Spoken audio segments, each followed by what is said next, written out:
Ladies and gentlemen, friends, colleagues, web surfers, which sounds like a Beach Boys song. Good morning, everybody. Thank you for coming and welcome to our plenary session. I have a big pleasure and honor to be a moderator of this session. The gentleman I'm about to introduce is a person that every single Lithuanian knows, for the simple reason that he is one of the finest intellectuals that this country offers. But he's also very well known abroad. His writings have been translated in nearly 20 different languages around the world. His list of achievement is impressive in terms of affiliations, honorary positions, honorary degrees. He's also a honorary consul for Finland in Lithuania, which again restate our strong bond with Finland as International Semiotics Institute. His only fault is that he works for another university, but we'll try to fix that in the future, hopefully. Anyway, it is really a big pleasure to introduce Professor Leonidas Donskis.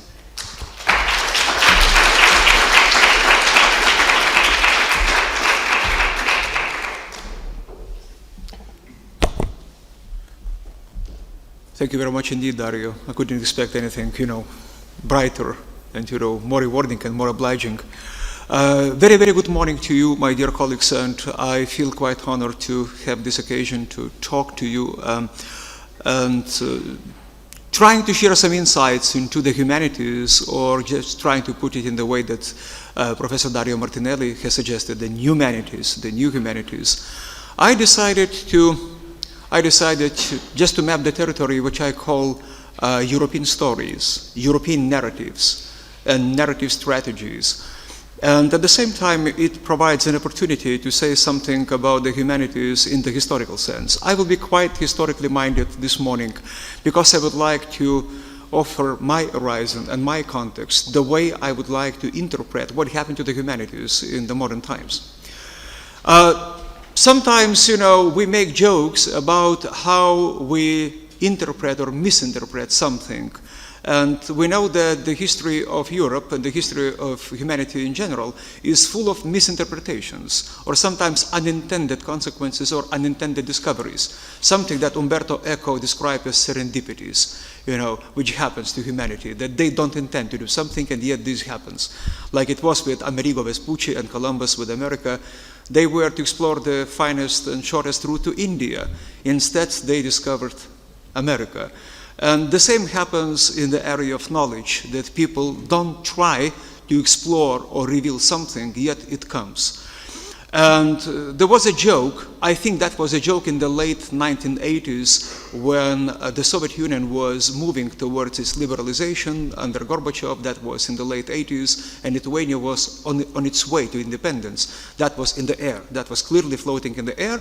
And we started making jokes about what happened to the humanities in the former Soviet Union. You know that was a very technocratic state. And we know that the official ideology was full of contempt for the humanities. And we know that physicists, mathematicians, hardcore scientists, they survived in the regime. More than that, they were doing fine. But with the humanities, there was a calamity. And you know this, of course, there were some bright exceptions, including semiotics with Yuri Lotman in Leningrad. You know that after anti-Semitic purge, he went to Tartu University together with his disciples, and that's how Estonia benefited greatly by having one of the best schools in semiotics all over the world. But putting aside some great literary scholars or semioticians, we know that in a way that was a very technocratic country. And we started making jokes in the 80s, what happened to the Soviet Union, especially Russian culture, and why did it find itself so remote from Western Europe, from the European tradition. And then we started quoting Sergei Averintsev, who was one of the finest scholars of Byzantium, one of Byzantine historians. Then he ended up in Austria, teaching there. And Sergei Averintsev once made a joke, and I think that was quite prophetic. He said that the problem, not to say the tragedy, of Russian culture was that we in Russia misunderstood Aristotle. We got him wrong. So, and the entire history of Russian politics was about what could have been done about very, very sad consequences of that misinterpretation. So meaning that if you are misled by your interpretation of Aristotle, and then if you go to Plato, and still if there is something very, very dubious about your interpretation of Plato, so we could expect some bad political consequences. So the humanities are not neutral, and they are very, very far from being absolutely remote in the sense of political consequences or political implications. And that's why I think that what happened to the humanities in the historical sense was that we got it wrong in the sense of Studia Humanitatis. What happened to Florence and to Italy in Quattrocento was something that still remains to be analyzed very, very carefully, because we simply think, and this is one of the forms of self-deception, that there was a group of gentlemen, very well educated, people like Poliziano, Angelo Poliziano, like Marsilio Ficino, Giovanni Pico della Mirandola, and they were translating many wonderful things like Zohar from Aramaic and Hebrew, and they were full of wonderful ideas. And we think that this paved the way to the humanities in the modern sense, but this is not so. In terms of epistemology, this was an unfulfilled revolution in the area of knowledge, and I can tell you why. Because I'm deeply convinced that the logic of Studia Humanitatis led us to something that could have been anti-Cartesian or anti-Descartesian project. We know that Europe defined the humanities in the 17th century very much after René Descartes, because then somehow it was adopted, his version about mathematics as the very center of knowledge. Meaning that the more mathematics you have, the more reliable your trajectory of knowledge is. And that's why after Descartes, it was quite obvious that philosophy can survive as a system, of course. Philosophy was still regarded as a great area with absolutely incredible ability to bridge disciplines, areas of knowledge. And philosophy was still able to come up as gnoseology, as ontology, as philosophy of of nature, as philosophy of law, and so forth and so on. But the question was becoming more and more intensely and dramatically what is left of philosophy in the 19th century after Hegel. And then philosophy slowly but surely was reduced to the humanities. We know that in the beginning philosophy was not about the humanities. It was in a very special and privileged position to define the rest of science. Meaning that, what is power all about? Power is about your power to define. If I define you, so I have my power over you. Or if Michel Foucault could correct me, he would say that if I can establish the asymmetry of perception, if I can see you without being seen, that's my power. But we knew that with Descartes, philosophy got a very special privilege to define science, to define the rest of science. And in the 19th century, philosophy becomes one of the defined. It is defined itself. It is relegated to the margins. It becomes just a humanities discipline, a humanist discipline. And that's why we know many dramatic anticipations of the demise of philosophy. That was the Neo-Kantians who predicted that that was the death of philosophy after Kant. And there were some other theories about how it would be about just total demise and death of philosophy. Because they thought that philosophy was like King Lear in William Shakespeare, who, having distributed all of his inheritance to his daughters, became dispossessed with his fool. So that was about the fate of philosophy. I would argue that the fate of philosophy and the fate of humanities could have been clearer in the 15th century had the Florentine project prevailed. And the project was Studia Humanitatis. First and foremost, was regarded by Florentine humanists as more reliable than natural sciences. Because the idea was very epistemological. It was not about the beauty of the humanities. I think that sometimes my fellow humanists are quite misled by the idea that the humanities were about the accumulation of knowledge, the accumulation of great knowledge, and in a way of broad horizon, l'homo universale. This is true, but at the same time, it's just an aspect of the Studia Humanitatis project. The core idea was that you cannot compete with God. God created this world, and that's why natural sciences are his competence, so to say. And if we, human beings, are involved in natural sciences, then we find ourselves in a very difficult situation because we challenge God, because we cannot know this universe better than He does. But in the Studia Humanitatis, in the area of rhetoric, grammar, literature, languages, things are very different. We are paving the way to a very reliable model of knowledge because we are in our reality. This is not only about how we can study this reality, it's isomorphic. We create this reality. It changes over time together with us, and we can study our change together with the change of this reality. And this model paves the way to a very odd, yet something permeated with a genius. I mean the theory by Giambattista Vico, who repeats the same logic in the 17th, 18th century, in his La Scienza Nova, in his great work about the new science. We know that Giambattista Vico creates something that I would call the post-Renaissance epistemology, again reviving the idea of Studia Humanitatis. What happened to Giambattista Vico? You know that he wrote a very mysterious work, which was rediscovered by French and German thinkers. In Italy, he remained, I would say, an isolated case, professor of rhetoric at Naples, at the University of Naples, Napoli, and well, he was regarded as a very well-read, very erudite professor, but still very far from any reputation of the groundbreaking theorist. As the groundbreaking theorist, he was rediscovered by Jules Michelet, a French historian, who translated La Scienza Nova into French and then spread it all over Europe. And that's why in the 19th century, Giambattista Vico becomes a new hero. And by the way, he is rediscovered in a very special way by several great thinkers of Europe. Jules Michelet, as an historian, then he becomes a hero to Edgar Quinet, who translates Herder and who knows quite well every single detail of Giambattista Vico. Most important, Karl Marx finds himself infatuated after he reads Goethe, and Goethe, during his Italian trip, discovers Giambattista Vico.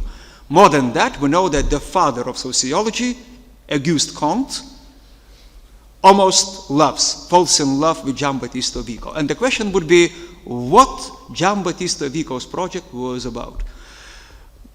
Dear colleagues and friends, that was very much about the same. That was, I would say, the reinterpretation of the Studia Humanitatis project. Giambattista Vico was trying to revive the idea that the more human science is, the more reliable our knowledge may be.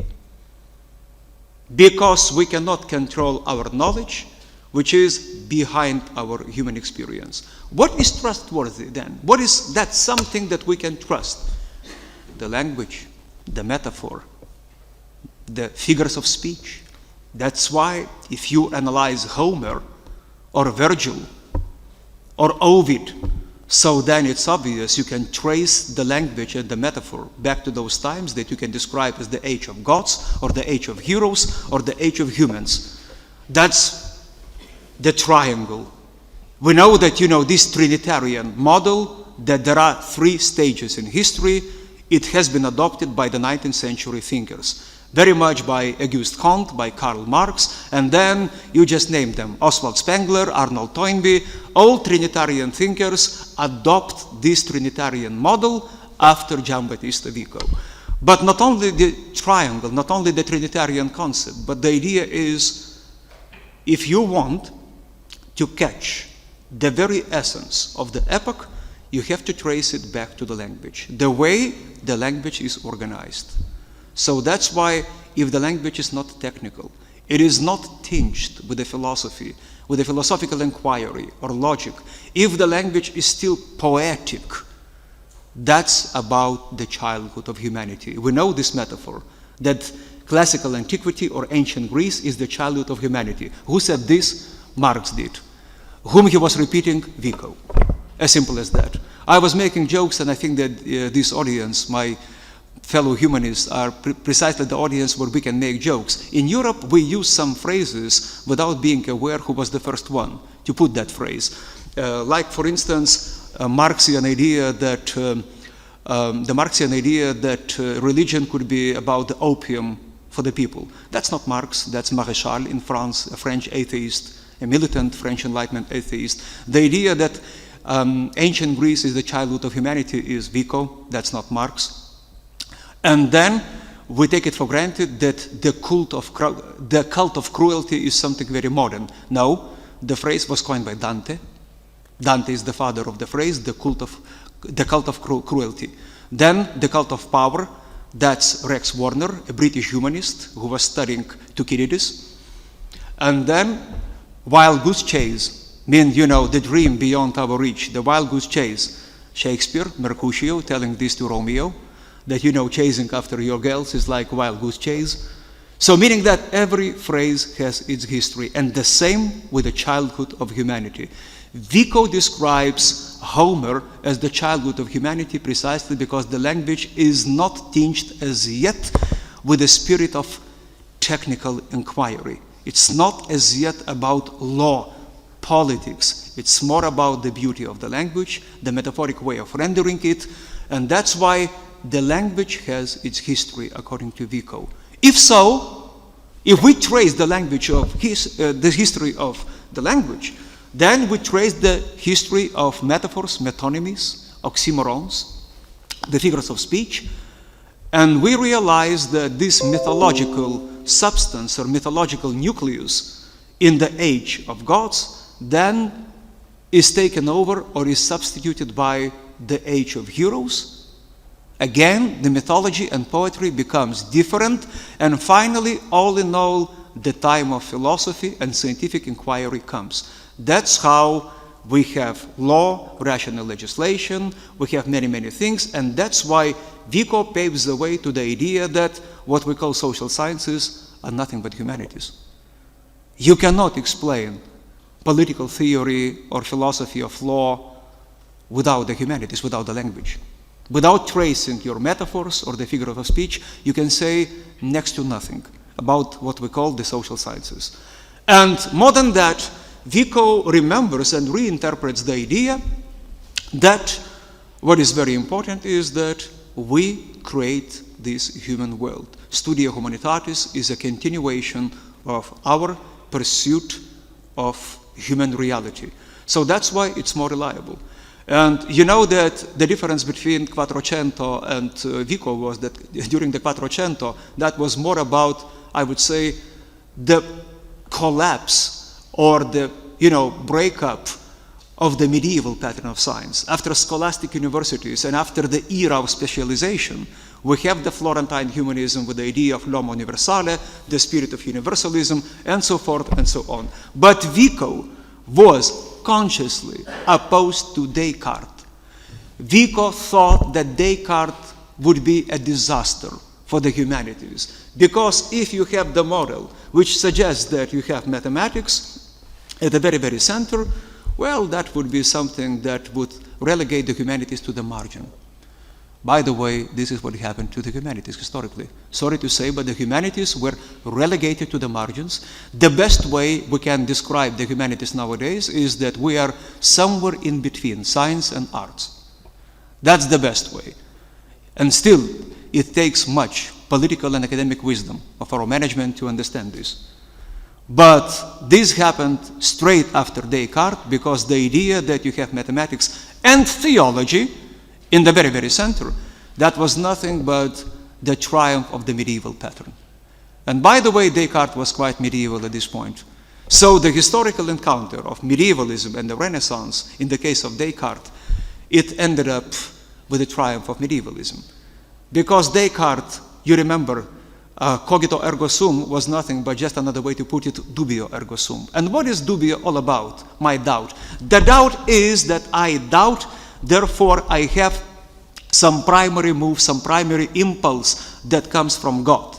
That's how lumen naturale intellectus, the natural light of reason, is the grace. I cannot be let down by God. There is something that is real, and that is real metaphysically and theologically comes from God. That's very medieval. That's very medieval. My knowledge is reliable because God cannot let me down. So that's why I have lumen naturale intellectus. theology and mathematics are at the very center. That's the same package for Descartes. There are no humanities left in this package. And Vico is opposed to this. Had he prevailed, we would have had a very different pattern of European knowledge. So it's very interesting. Of course, what I'm saying is a kind of counter-history. What if? And what if is a very strange thing. Historians make fun of this, saying that, what if is a kind of, play of imagination. And so what happened, happened, and we know it. But of course, it's a kind of alternative. What if? And now let me tell you something about European stories and their way. If I say that Studia Humanitatis didn't distinguish very, very rigorously between arts and scientific knowledge, this means that, and by the way, I mean it, because you know that I think my Italian colleagues would never allow me to be misinterpreting something on this way. Leonardo was calling painting scienza. So the science is everywhere. So that's the spirit of the Renaissance. Science is everywhere. And if they don't distinguish in a rigorous and vigorous way between literature and scientific knowledge, this means that European story penetrates our knowledge. And European stories are very, very important because this is how the imagination works. European stories is about our narrative powers. And I believe that our narrative powers are very important trying to understand the epoch, history. I think that that was a very, very long way to go until some historians rehabilitated literary or mythological stories as a very serious form of foundation for historical knowledge. We know that in the 19th century, it was understood that every epoch has its own relationship with God. Leopold Ranke said this. Alle Epochen sind unmittelbar zu Gott. Every epoch has its relationship with God. So that's why to understand the Middle Ages or the Renaissance or the Enlightenment or Romanticism, you have to go very, very deep in the root of literature, story, the narrative structure of the way people share their experiences. And what I'm saying is that we have very interesting encounter or very interesting collision here. On the one side, the grand narrative. We know that for many centuries, historians possessed something that we call the grand narrative. Great kings, emperors, politicians, oracles, at the same time, great philosophers, great thinkers, everything that we could call le grand récit. That's the great story, the great storytelling. And we know that this was challenged in the 20th century more than once. Historians, literary scholars challenged this pattern, offering les petites histoires, small stories. And let me focus for 5 or so minutes on those European stories that would be small stories. Of course, le grand récit or the grand narrative is very important when it comes to our understanding of this classical pattern, which was still in use and was very powerful in the 20th century. Classical antiquity, the Middle Ages, the Renaissance, the Enlightenment, a sort of linear way we put history. But we know that in the 20th century there were many, many challenges to this linear perception of history. The cyclic theories, the tragic perceptions of European history, Oswald Spengler, Piterim Sorokin, Arnold Toynbee. And this linear history is challenged with the grand narrative along. And what happens instead is that humanists start appreciating more and more small stories. In literary theory, this was called the new historicism. And we know that this was and continues to be a very interesting movement. Stephen Greenblatt, Catherine Gallagher are behind this move. And Stephen Greenblatt, who is one of the finest Shakespearean scholars all over the world, was one of the fathers of this methodology or this sort of, epistemological, probably, trajectory in the humanities, appreciating small European stories. Let me give an example. Those small European stories, whether real or fictionalized, were very powerful trying to understand what happened to humanity. In one of his books, Stephen Greenblatt describes John Mandeville's travels. The book in question was Marvelous Possessions, and Stephen Greenblatt was discussing what happens to the travelogue. We know that travelogue is very important in the European tradition. Travelogue is very existential. Travelogue could be about the discovery of humanity, which could be different and would have different forms. Travelogue could be about social satire. You sail only to be able to poke fun on your country. Thomas More, for instance, Utopia, utopian stories. Or you sail to be able to offer an alternative, an ideal, like Francis Bacon with The New Atlantis. Or you sail to get rid of prejudice, to get rid of stereotype and some illusions, Voltaire.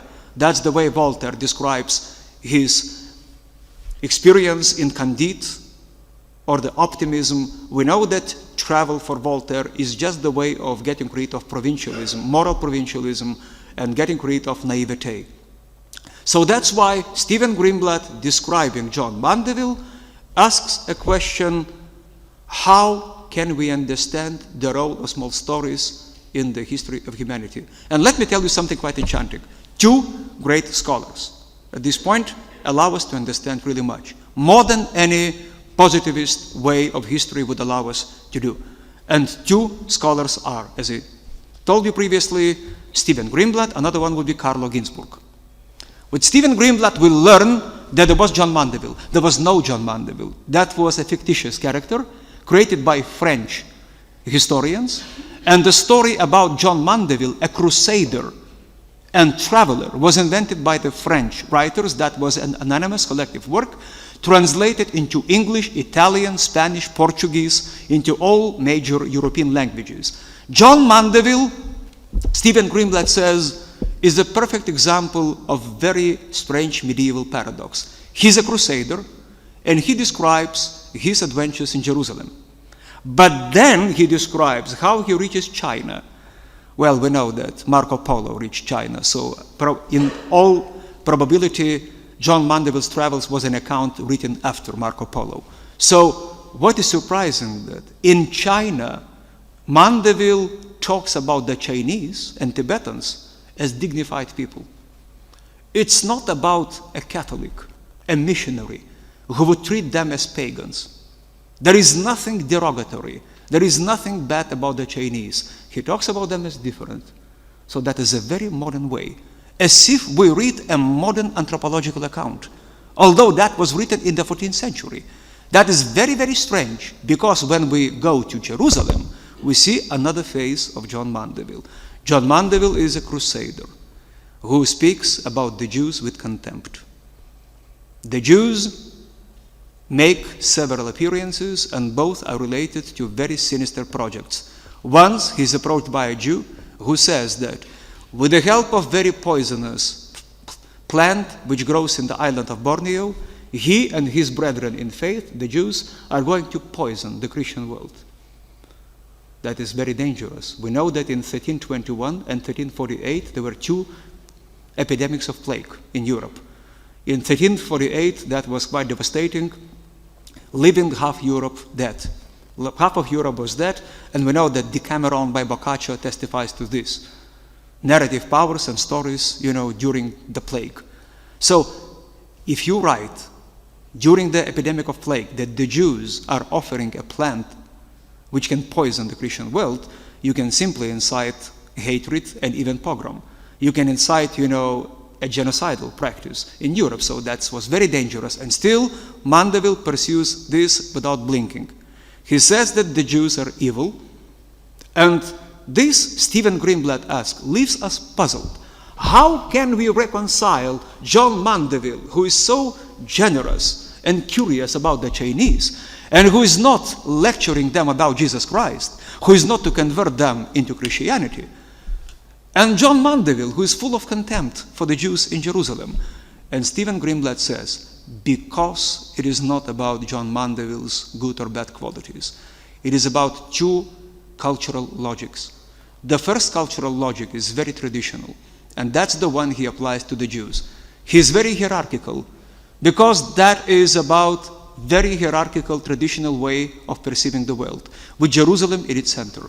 And he wants to possess Jerusalem, because as a crusader, he wants to save the Holy Sepulchre, so to say. And the Jews are rivals. They live there, they have a different religion. And then, We know, after St. Origen, one of the fathers of the church, the Jews were described as collectively responsible for crucifixion of Jesus Christ. So this is the deicide, killing of God, for which the Jews, according to the church, have to assume collective responsibility. How can you be to the Jews otherwise than the way John Mandeville says you should be?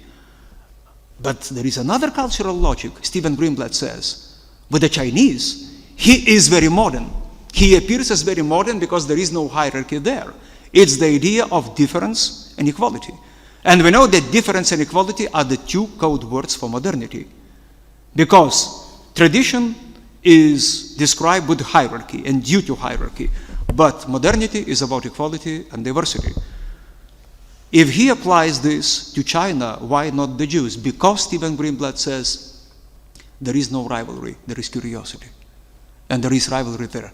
Politics and political rivalry cannot be orchestrated otherwise than through the hierarchical perception of the world. It is about power. But curiosity is something epistemological which can liberate you from the burden of political power. So that's why these two cultural logics can never meet. And what happens to people who read John Mandeville? And let me move to Carlo Ginzburg. Carlo Ginzburg revives the story in a very curious way in his The Cheese and the Worms. In his famous book, The Cheese and the Worms, he writes about the miller whose name is Menocchio.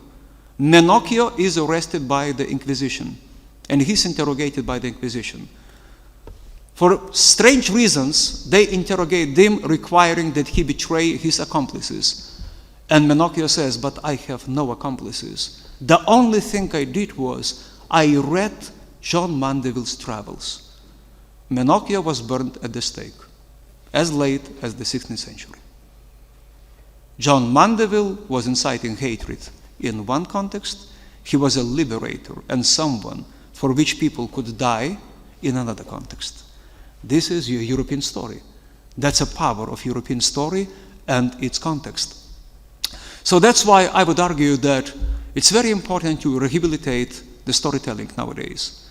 And going to the 20th century and trying to wrap it up, I would say that we have not only to rehabilitate the Studia Humanitatis project, we have to understand that in some way the stories or existential experiences are something inevitable for the most rational patterns of science.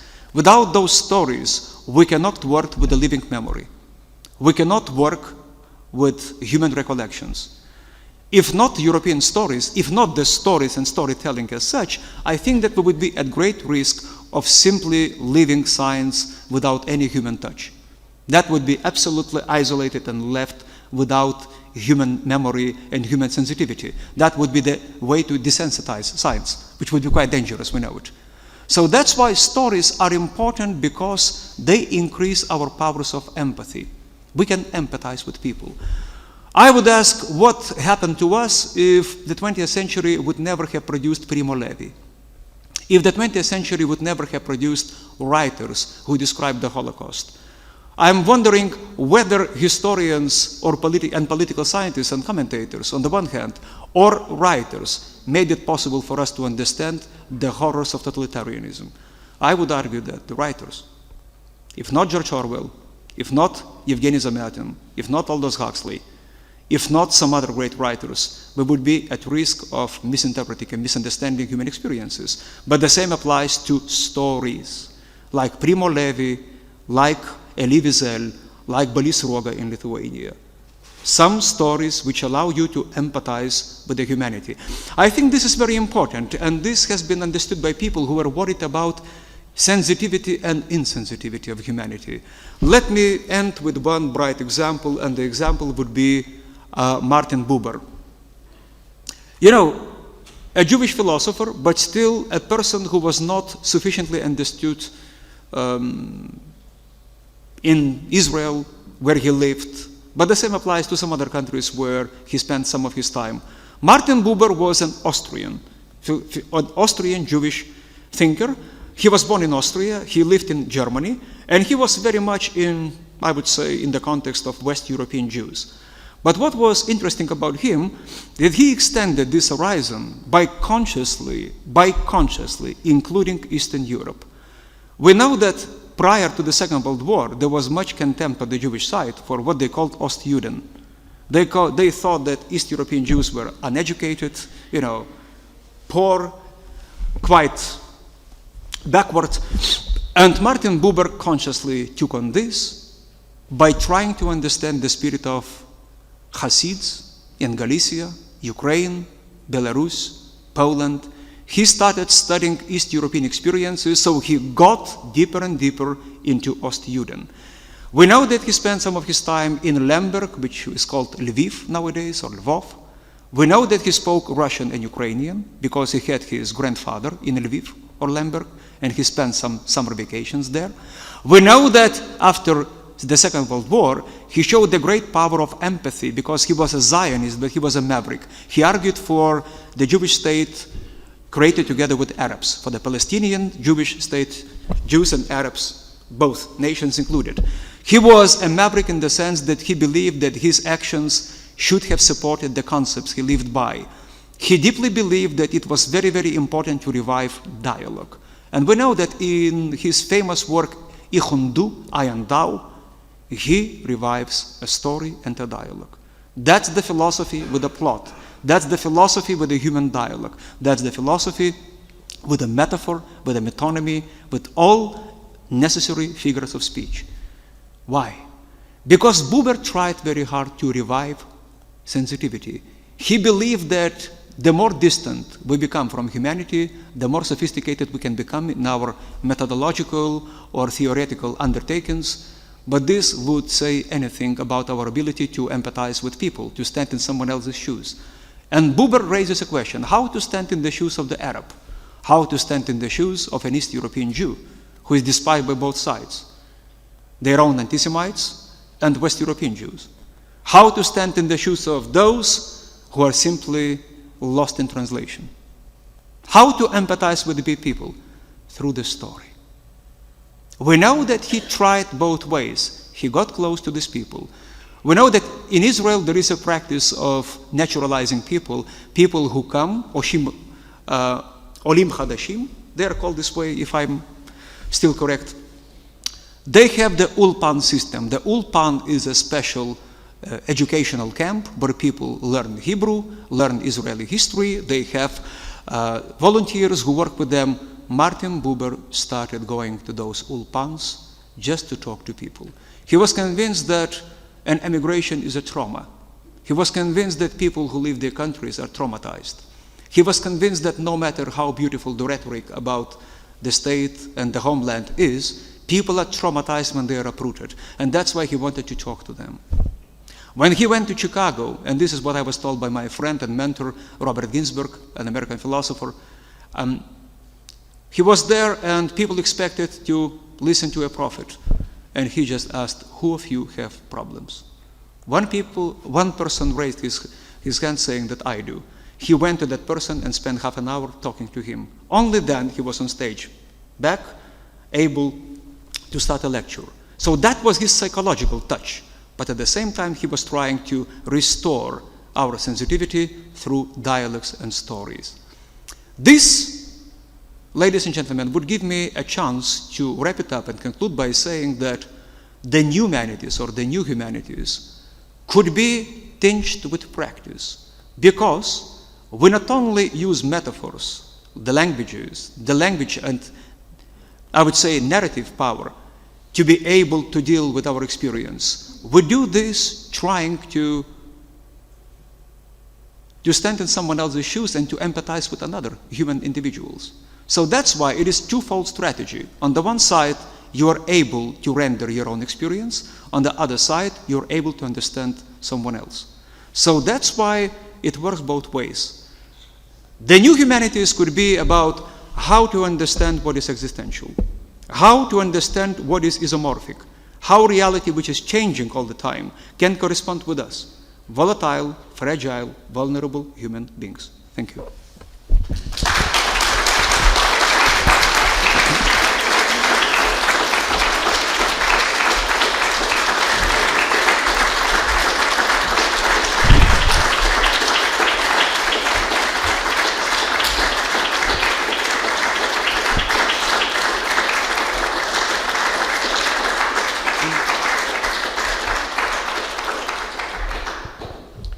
Thank you very, very much. This has been a fantastic lecture. I will apologize if I abuse for a second my position as moderator, because although it's very ingenuous to isolate a few aspects in such a rich presentation, but still I would like to emphasize the great gift that you gave to us in relation to our Numanities project, because you decided to address directly the question, which we are very grateful, because we are just starting, and this is a work in progress and needs so much the insights like yours. So you emphasize at least three main important points that the project is after. So first of all, the impact on society that humanities need to have, and the fact that we can't leave the past in the past. The moment when we leave the past in the past was wasted. Mm-hmm. So we have to bring the past in the present and see how much it helps us to understand the present. So this was the first great gift. The second great gift was at epistemological level. Especially in the beginning, you emphasized how humanities can be and have to be an added value here. So this is another important goal for us. And then you also addressed progressive marginalization that humanities experience and that possibly we are experiencing nowadays. So once again, thank you, because this has been a great help for the growth of our project. So I would like to leave the floor for questions. Mm-hmm. Who wants to be first? Yes. Mm-hmm.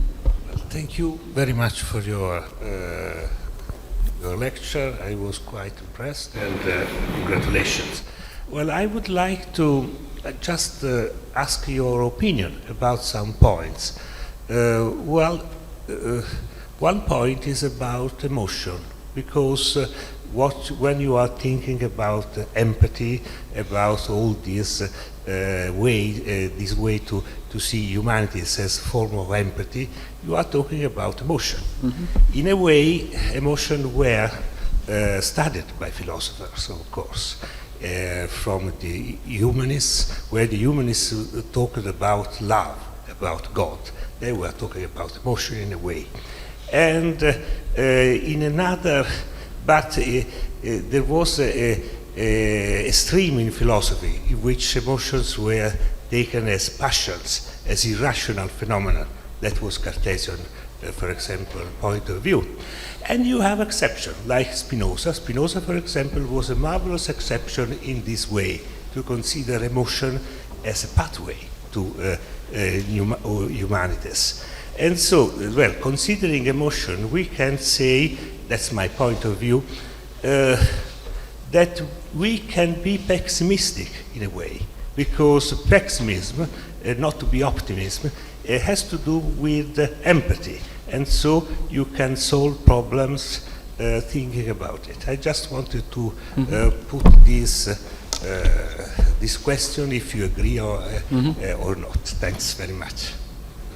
Yeah, thank you, Professor. I think it's a wonderful question, and I will try to be very brief, because otherwise it would be a great risk of starting, just, taking more and more aspects of this.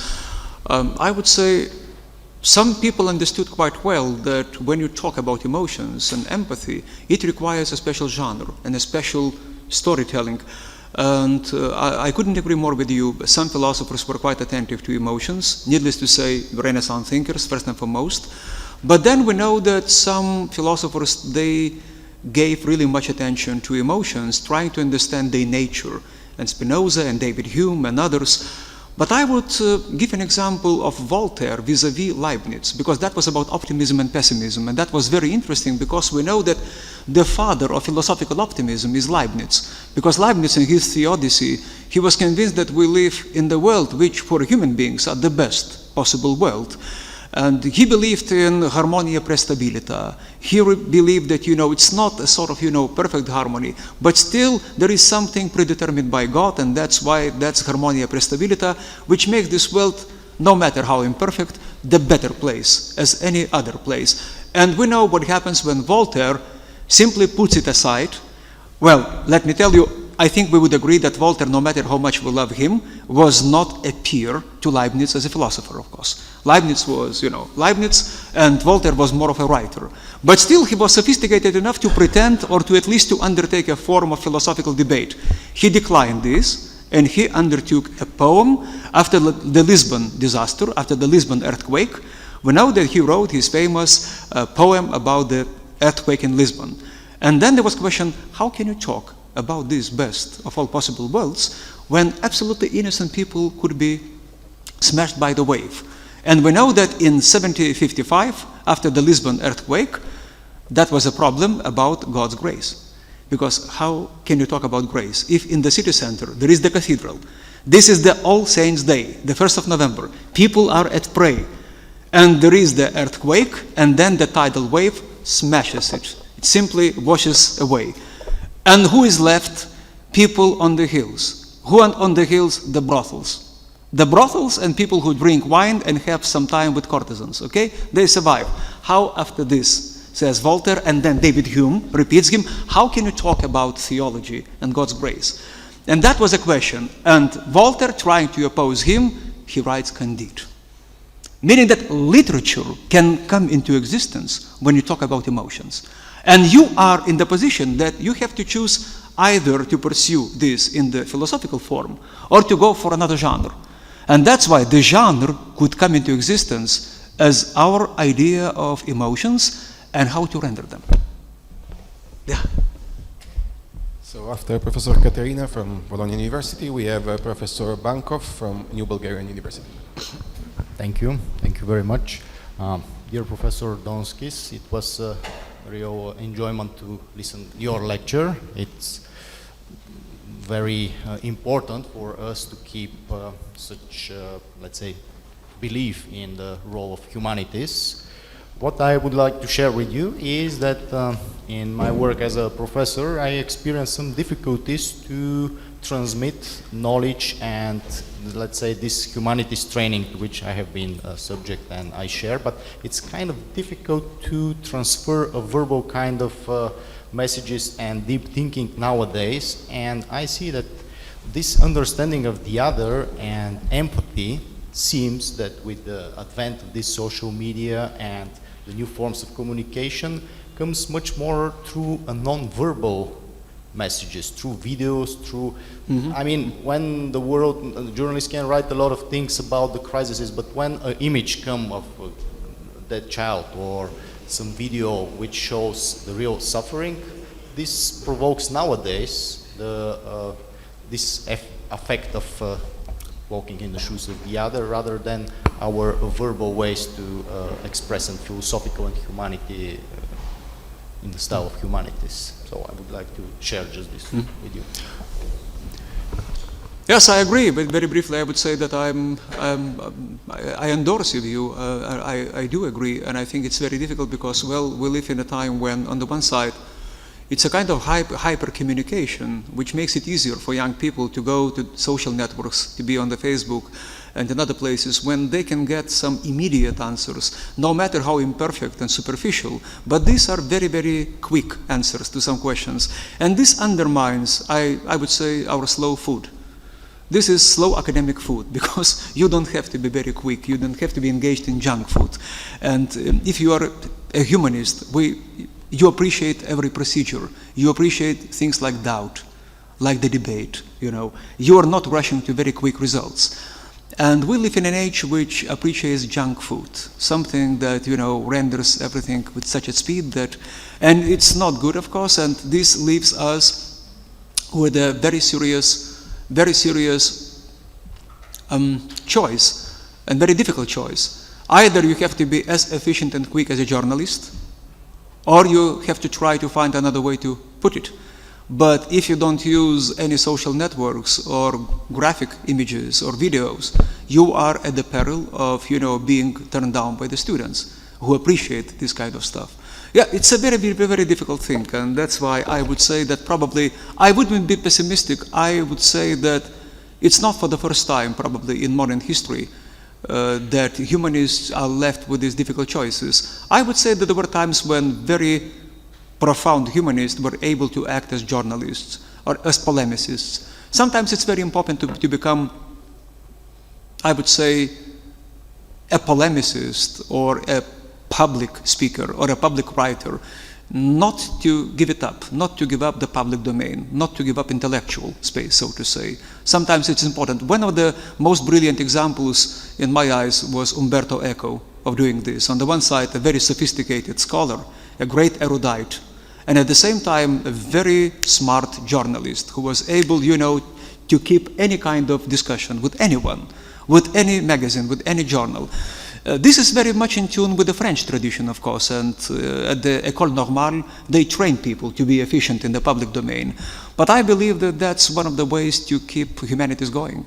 We have to be there. If we abandon that space, we could become just, cloistered academics, in our cells, suffering and complaining, and that would be not the best message for young people.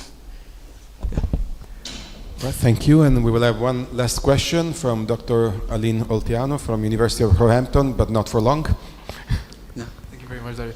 Thank you very much for the talk, Professor. It was very, very interesting and very challenging. Right now I have a lot of thoughts running through my mind, but I'll try to head for a quite short synthetic question, and I'll make some shortcuts to try to keep it short. Like you, I think I see the effects of Cartesian modernity similar to you and similar to how you exposed to us that Giambattista Vico would see it. In semiotics, there are scholars who find this Cartesian modernity quite disastrous.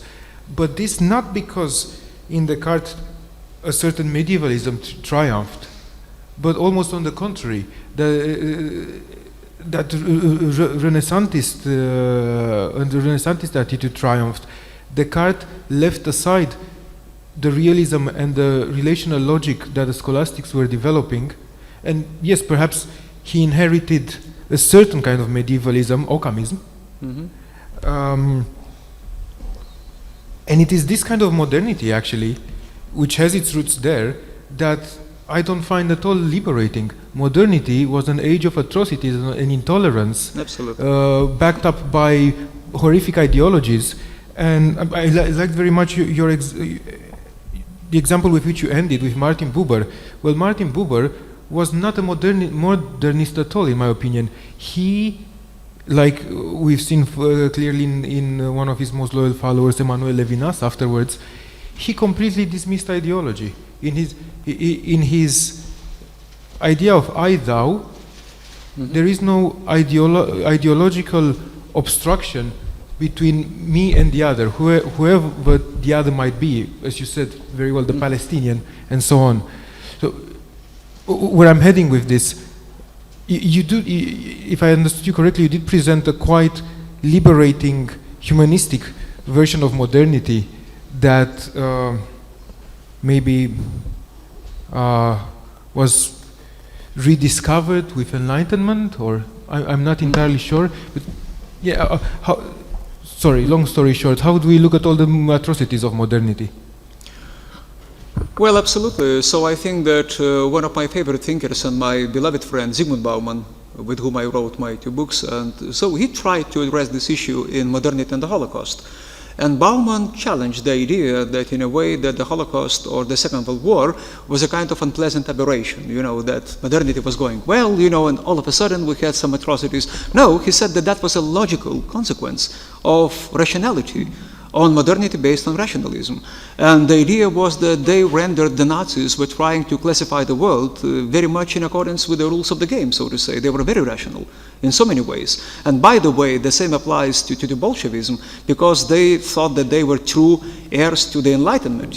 They legitimized themselves in Russia as true heirs of the Enlightenment. And with the Nazis, the pattern was different. They more relied on the dark side of Romanticism, Blue and Bodden, but still they relied on pseudo-scientific models of racism and social Darwinism, which were quite popular and widespread in the 19th century. But so that's why there was much science and rationality behind it. Absolutely so. And I would say that as the one who wrote a book about hatred, I would say that sometimes hatred results from the failure to classify something. This is how our classificatory power works. If you fail to classify something, then you cannot put that into category. And then it doesn't have to exist. This is very much in tune with Mandeville, by the way. You know that you cannot apply, any of these models, either hierarchical, traditional, or modern, based on equality. So that's why you have to exclude that from the living space. As simple as that. If your classificatory system fails you, so the worse for the one who fails to be classified properly. Very much so, I would agree with you. This would be a kind of self-deception and self-delusion to think that atrocities result from sort of, our turning away, or our aberration from the logical and rational pattern of modernity. No. I think that the more rational we become, and the more distant from down-to-earth approach to human beings we become, the more dangerous to humanity we may be. Absolutely, I agree with this, and Buber tried to understand how to interrupt oneself. As someone who knew phenomenology quite well, he knew a lot about transcendental reduction. And he knew that they tried to arrest all your historical, psychological knowledge for the sake of very special perception organized within the framework of phenomenology. And this question was, for the sake of existential sensitivity, how to arrest yourself as a thinker, as a rational thinker, what is to be done to arrest, to have full stop somewhere, and to introduce something spontaneous, sporadic, and human. All right, so we would like to conclude before asking for another round of applause for Professor Donskis, just a couple of practical issues. So as far as the schedule is concerned, there is only one variation in the Cultural Heritage Symposium here, so we make sure that you will have it here. So the session following after the coffee break will have one small scheduled variation. The rest seem to be untouched, if Outer confirms. Yeah, thank you. And the other thing is that I would like to use this opportunity to invite you to our opening ceremony today. Please don't miss it. There's plenty of interesting things and food and surprises coming up. So it will be at 3 p.m. in Laisveseleia number 13, which is the same building that people who were yesterday in the concert have visited. Otherwise, please make sure that you learn where it is on the map. So thank you very much, Professor Donskis, and let's have a coffee break now.